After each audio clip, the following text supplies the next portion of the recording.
Hello. Hi, Rishabh. I'm audible. Yes, you are. Am I audible? Yeah, you're audible. Thank you so much for joining.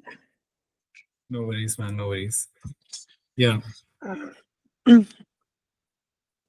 I'll just take a quick interview. Uh, sure. okay. So, firstly, can our audience get to know about you a bit? Yeah. So my name is Rishabh Madan. I am a second year student about to graduate from IIM Lucknow. I am also qualified chartered accountant, and I have cleared 2 levels of the CFA program also. So very conventional financial background. Before joining MBA, I have 2 years of work experience with Flipkart, where I was working under the business finance division there. My role typically involved working with teams like the ads monetization team there, business development, inventory, to ensure that the profit and loss account of the division, which was grocery, is in shape. And we used to give them monthly targets of revenue as well as profitability, and we used to ensure that the things were in line. During that period, I realized that probably the kind of growth which I expect Flipkart might not be able to give me, and because of that, I plan to venture out and do an MBA. And that was also the phase when I realized that I really enjoy working not just in the finance side of things, but also understanding strategy, business operations, tech. And that is how my interest into consulting itself got generated. So that is when I decided that I'll give my shot at MBA and probably, strive to get into a decent consulting firm. So yeah, at college I am part of the placement preparation committee also, and whenever I get some free time, I play a lot of badminton with my friends. So yeah, that's about me. Uh, Firstly, I would say thank you so much. And this is not for the interview as well. I mean, during my summers phase, your slots in particular for the consult prep were really helpful, and I think they really helped me crack my summers.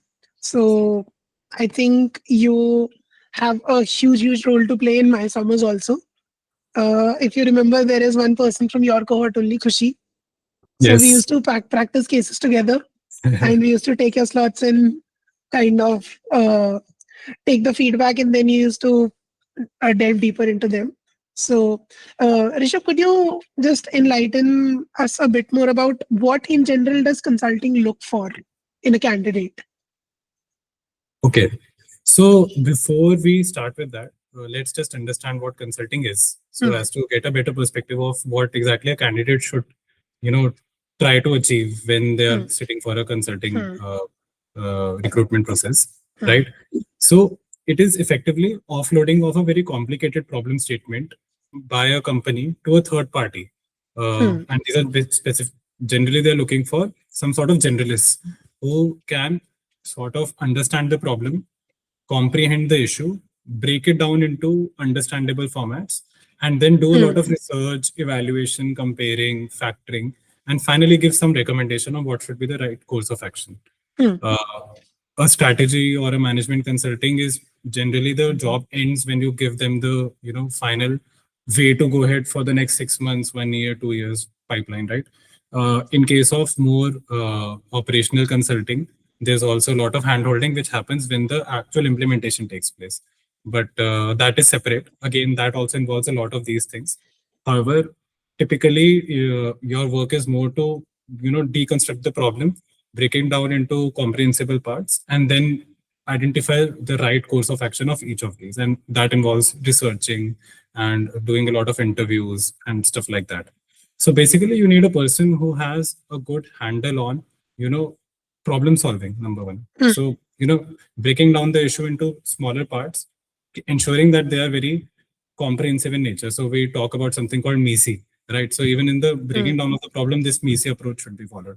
And then having a good commonsensical understanding of how what should be the best course of action to achieve the right outcome, right? And obviously a lot of interaction is involved with the client base, with the people who are working in the company, with external stakeholders, with experts, right? So good communication is something which is also expected, right? hmm. when you're working. And finally, it is very uh, there's a lot of uh, time and effort going into managing your day. So good handle of on your tactical skills, basically how well you can prioritize work, how well you can calendarize things, how well can you ensure that you have set realistic targets for yourself, and you have communicated that to the team. It is typically a 4 to 5 member team which is working on a case, right? So you need to be on top of what work is given to you and communicate it accordingly to your seniors, right? So these tactical skills are also something which are needed. So just to summarize, while we have understood what consulting is, we've also sort of deep dive into what are the things which are needed. One is problem solving. Second is, communication skills. Third is your tactical skills. And lastly, there's also an expectation that you would have a good technical understanding of concepts also, which may not be there for every case, because you might be an engineer who is thrown into an HR problem, or an ops guy who has been thrown into a finance related industry like insurance. So the ability to pick up stuff is also very important quickly, especially, right? There's a steep learning curve when it comes to working across multiple diverse functions as well as industries over 6 month, 1 year sprints, right? So that ability to pick up also is something which is expected. So some sort of curiosity should be there inside the person, and an insatiable desire to learn about things, right? That is sometimes reflected through your academic performance, or maybe your interest into areas like quizzing or stuff like that. So these are a few of the skills or the areas which are like the non-negotiables when consulting companies coming to hire. Got it. Thank you so much for explaining it in so much depth. But there's this one perceived notion Sure. that every candidate or every person who enters a B school has, that okay, if I don't have a typical 999, or if I'm not a typical overachiever, then the top consults like MBB, they're not going to shortlist my CV. So how true is that according to you? Okay. So it's a mix. It's not. It's a what do you say? There's a shade of gray to this. It's not completely white or completely black. Right? कि 999 या 1099 नहीं है तो फिर नहीं हो पाएगा. It's not completely true, but it is also not completely false. So what you need to achieve in terms of your profile building or your CV is having spikes in the CV. It could be anything. It could be, so typically there are 4 dimensions to a CV. Starts with the CADS and educational bucket on the top. Then comes your work experience if you have, right? Or it could be substituted with internships if you are a fresher. Then there is a extracurricular activities bucket, and finally the positions of responsibility. These are the 4 basic buckets, right? So top MBB firms, or even firms other than top MBB, it could be A&M, Accenture, Samagra, and the like, right? All of them look for at least some sort of passion shown through any of these, and that passion or interest is shown via spikes in the CV, right? So if we go by these sections individually, let's break down each of these, right? Starting with the CATs. A good CV starts with very great acads, even if, and great by great acads, I mean like a 9 there at least, right? But even if you don't have it, you sort of reflect your interest through other sections. So we'll come to that later. But having like great acads is a very fail-safe mechanism to enter into top MBB firms, top consulting firms, right? Next is your WorkX. WorkX again probably is not as important as acads, but if you have like a good brand name on the CV, that typically does help, right? And even if that is not there, it could be reflected with the kind of work which you have done, the diversity of work which you have done. So for me personally, I can say that Flipkart probably is not the best brand name out there. For consulting firms, it could be like top banks, like investment banks, or maybe even back-end offices of consult companies themselves. Those are like considered to be the cream companies. But what helped in my case was the kind of diverse work which I did across multiple departments when I was in the business finance domain. So I was lucky to be in that field. So again, that kind of work, or maybe through the sort of achievements which you have done, the impact which you can show in your work again can be a decent enough way to show that yes, Hmm. you are good at your job, right? So that is there. Again, if you don't have like work experience, if you're a fresher, probably having some sort of internships, or even if you don't have that, live projects or case comms could be a good substitution for all of these Hmm. things. If you don't have a work ex, right? Then you move on to the ECA section, right? In that section, again, depth over diversity is what is recommended. You don't need to be good at everything. You need to be very, very good at one thing if you want Hmm. to like a 9 or 10 there, right? So it could be sports, performing arts, stage activities, event management, any of this works, right? But one of these is good enough. Not need not be like very extraordinary in all of these things. Hmm. Right. And lastly, PUR, again, similar to WorkX, impact over anything else, right? It doesn't matter if you are, member of the best committee in the college. If you can show that you have done good work there, and you've made some real change in the way the work was done, or you have, come up with something which was not being done by that CCA. All of that shows more impact than anything else, right? So it's not about having like clean 999 kind of things. These companies do read into each and every point of your CV. Hmm. That is how you can make a difference. If you have been, exceptional at whatever you have done, it will automatically reflect in the way your CV points are constructed, right? But that being said, I would still say that strive for excellence, especially in areas like academics, case comms, or let's say life projects, right? If you don't have work so strive for excellence there, because that does give you an edge over others. Given that. Got it. Thank you so much again for explaining it, and I'm sure the cohort that comes in next, they're really going to get benefited from this. Lastly, how's your experience been at IIM Lucknow? Okay. So for me personally, it was a way to experiment with things, right? So like I told you, I'm a chartered accountant. So even though I did do my undergraduation from a DU college, right, I still did not get a full college experience there, and this was my way to sort of uh, give it a shot while I can still do, when I'm still in my mid 20s kind of age. And I felt that okay, this is my chance to sort of you know experiment with things which I've not really done before, right? I was a very closeted, introverted kind of person before coming to Lucknow, right? And that is when I decided, no, it's time for me to push myself. So uh, for that reason, I joined, like I told you, I'm part of Team Disha here, right?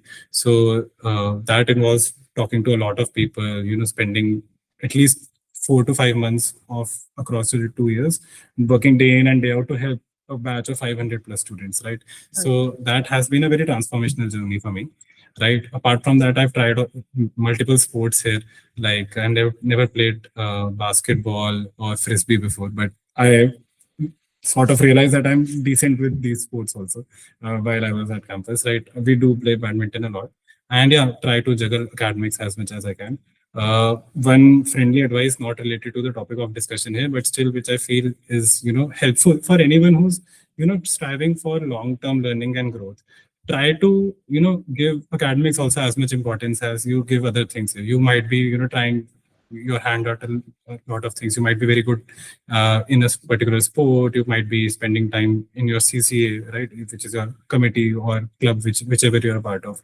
But do give the respect and time which academics also deserves, because that does keep you engaged as well as gives you a lot of perspectives, right? And it does help you in the interviews also, because there might be some sort of insights, which can come in the form of a structure which is there, which you've learned in your strategy course, right, or a marketing subject, or it could be in terms of any insight which a professor has given in class, right, and that you just speak out in the interview. So that also helps. Hmm. So in ensuring that, and that shows that you're curious about things, as I Hmm. said. So that is also important.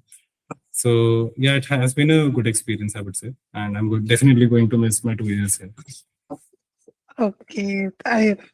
I'm damn sure. I mean, trust me when I say this, you've literally helped more than 1,000 people secure their dream offers. And genuinely, last thing for the future cohort of any B school, Yeah. what any message that you have? Any message? in Okay. your end, like do this or something like that? So I will give like a very generic kind of advice and something which I myself applied. Just be very open to new experiences, but do not come to your B school with a particular mindset that okay, I just want to be an IR here, or I just want to crack this company, or I just want to give my shot at a certain committee. No, be as open to experiences as you can be, because that really develops a personality, character. You will learn about things about you which you did not know, right? So be open minded, have a good circle. Okay, you will have your core, but have a good circle beyond also. So it's not like a conventional networking advice which I'm giving. Just a way to learn from other people is to be in touch with as many different sets of people as you can be, right? So be open to new experiences, be open to talking to new people, and just be generally curious. And I think you should be in a good position. Got it. Thank you so much again, Rishabh, for joining. And I mean, I owe a lot to you. And the No, in man. general, genuinely, I mean, when we came to IIM Lucknow, we were absolutely clueless. We didn't have any idea what to do. But again, you, my Disha mentor Rahul, uh, the team CSC Dhruv, Chandni, all of you guys made sure that we didn't crumble under pressure. And I think more than the interview part or for anything for PrepNip, this was more for us to again talk to our mentors. And thank you so much for giving us the opportunity again. And Always grateful, man. It's been a pleasure. If you need me for anything else, do let me know. thank Yeah, you and all so the much. best to the community. I'm pretty sure that this will do wonders and this will grow to next level. I'm already subscribed to you, Oh, so thank you so much. This genuinely means a lot. And excited to I see hope, what more you bring out. thank you so much. Thank you so much, Rishabh. Thank Thank you. you. Take care. Bye. Bye.